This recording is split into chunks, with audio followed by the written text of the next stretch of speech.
Your Northwestern State head football coach Blaine McCorkle, as the Demons come off the bye week, getting ready to go down to Southeastern. And coach, most people in football camp in August, but you kind of took the guys back to camp this past week for the bye week, calling it a preseason, and I know you have your reasons behind that. Yeah, it was really a week for us to get back to basics, create some new identity for our team, find out exactly who we are, and then figure out where we're going. It's been a rough stretch so far. I don't think anybody's surprised by that. I don't think anybody expected a whole lot more than that, all things considered where we are. That doesn't mean that we're going to accept that or rest on that. We got to get to work and get better. So it was an opportunity for us to evaluate some young guys. We let our young guys scrimmage a little bit and bang around, and that was fun to see. See what some of the future might look like, see some guys step up, but at the same time gave us an opportunity to let some guys heal a little bit and get their bodies right for this last 3-game stretch. And we're trying to look at these last 3 games as a brand new season, just a 3-game season, and let's see if we can find some wins in it and see what happens. One of the guys that we talked to Chance Newman, I think, preseason, and he said, I don't really have a position, I'm a football player. That's right, yeah. I think that's what we're seeing now out of Kareem Cotton, a guy that been a quarterback, been a receiver.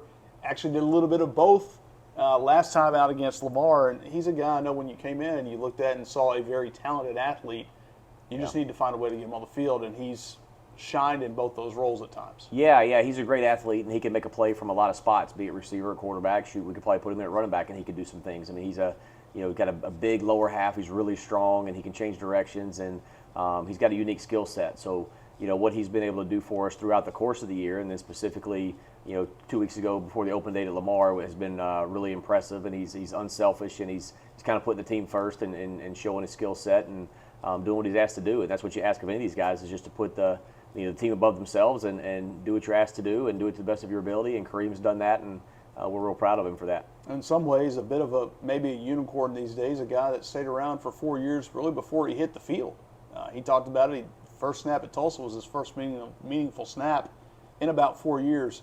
You don't see that level of commitment, it seems like, too much these days. No, you don't. In the world of the transfer portal and things like that, kids are, and it's not their fault. I had this conversation with somebody today. They're a little bit bred to be selfish now, and Kareem has been able to, kind of withstand the storms and hang in here and make this place important to him and make it home. And excited for him to, finish his career here next year, and there's no doubt he's going to make a lot of plays for us the rest of this season and next year for sure. So you have to commend a kid like that who, in this day and time is willing to see a bigger picture, truly put team above themselves, as I was mentioning, and, just believe in their initial decision and be able to weather the storms of the tough times, because that's what has happened with this portal, is it gives kids an out to run from things when they get tough. And that's not really what education or the college experience should be about. It should be about surviving tough times and coming out on the other side with your head held high and successful. And Kareem's proven that you can do that. So we're really proud of him for that. And I think that's a great example for a lot of other people, not just on our team, but for teams everywhere. You spoke of storms and weathering those. Hey, you hit the road, and guess what? There's another storm brewing in the Gulf as you head down to Hammond on Saturday. And I know that doesn't change much except for maybe some of the logistical standpoint. But for this team, as you do head down, there have been moments on the road, whether it was SEMO or Nichols, where you've been really close to maybe turning the corner. Can you put your finger on why the road games seem to bring out sometimes the best in your group? Yeah, I don't think that's uncommon. I think especially at our level and some of the lower levels, you are going to play better on the road because the hotel is real. And you leave your meetings at night and you stay in a good bed and it's quiet and you're together and you're focused on the game a little bit more than you are at home. And I think a lot of coaches would tell you that their teams tend to play better on the road. Everybody talks about home field advantage, but there's a lot that goes into the preparation the night before, the day before a football game. You can do all those things at home, but at the end of the day, between meetings, when they leave at night after the meal, after those meetings, they go back to their own home, their own apartments, and people are calling them. Maybe somebody stops by. Maybe there's noise up and down the dorm room hallway, whatever. So sometimes when you're on the road, it's just a little bit easier to focus and lock in and eliminate some distractions. So I think there is definitely a lot to that. Hopefully that's something someday we can work our budget to, or we can do like a lot of people and have the hotel for home games too. If we could do that, we would take it in a heartbeat because there's a lot of value in that. When you do look at Southeastern, aside from where you're going to stay and spend the night, which may be a good omen in some respects, what do you see when you look at the Lions, aside from a team that's got a lot of consistency not just in performance, but in staff and in the organization? Hands down, no question, the best team will play in the Southland Conference this year. The way our schedule sets up, we don't play UIW. UIW's probably got this thing locked up. They've got a heck of a football team. They played Southeastern 2 weeks ago. That thing could have gone either way. It's 31-34 game, and Southeastern kind of came roaring back there a little bit at the end to make a game out of it. But they're talented, they're big, they're athletic, and they are extremely well coached. You know what Coach Selfo and his staff do. It's fun to watch. They're really, really simple on defense, and they just line up and beat you.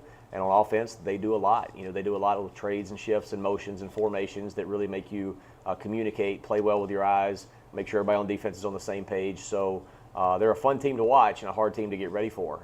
And I think that's probably the best compliment you can give them.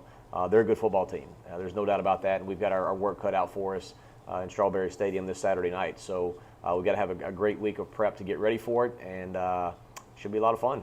Great week of prep will probably involve communication, as you said, and maybe some guys in the past couple weeks able to find their voice.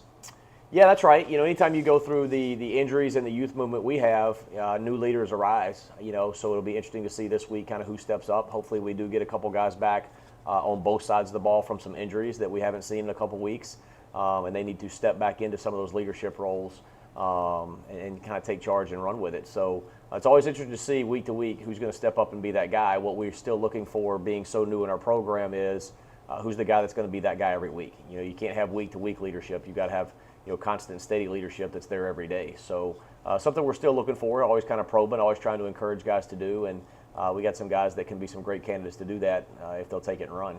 Coach, as always, thanks for your time. Thank you.